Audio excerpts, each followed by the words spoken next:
और देखिए झारखंड में अभी चुनाव की घोषणा भी नहीं हुई, लेकिन बीजेपी ने अभी से ही जनता से वादा करने का जो शुरुआत है उसको ये कह लीजिए कि आगाज है वो हो चुका है। इस वक्त बाबूराम मरांडी और इसके अलावा शिवराज सिंह चौहान मौजूद हैं। जो इज्जत किस प्रकार से उनको परेशानी होता था कि इज्जत घर देने का भी देश के प्रधानमंत्री आदरणीय नरेंद्र मोदी जी ने काम किया।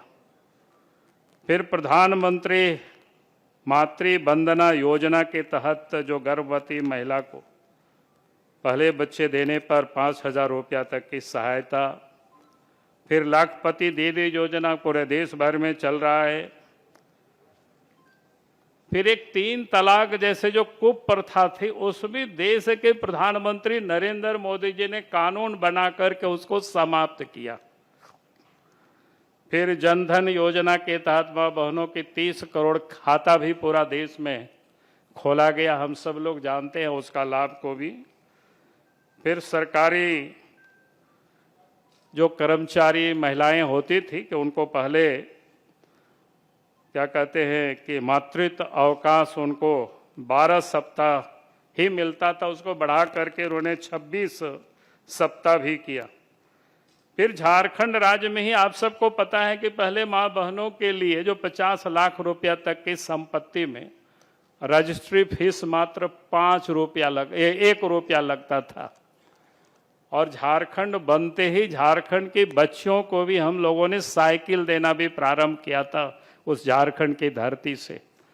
मैंने कुछ उदाहरण इसलिए दिया ताकि आप ये समझ सके कि कभी कभी लोगों के दिमाग में आता है कि शायद हेमंत सोरेन कर रहे हैं तो इसी कारण से बीजेपी ये कर रही है।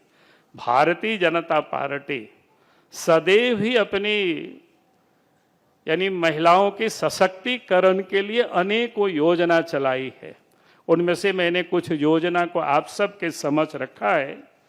और आज मैं ये कह रहा था कि जो 5 प्राण जो आज लेने वाले हैं तो उसमें से एक योजना है गोगो दीदी योजना, जिसके तहत प्रत्येक महीना और 11 तारीख को ही 2100 रुपया मिला करेगा।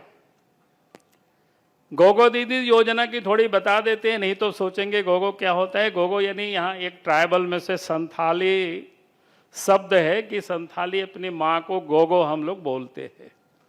और दीदी के बारे में तो मुझे नहीं लगता है कोई आप सब लोगों को बताने की कोई जरूरत नहीं है।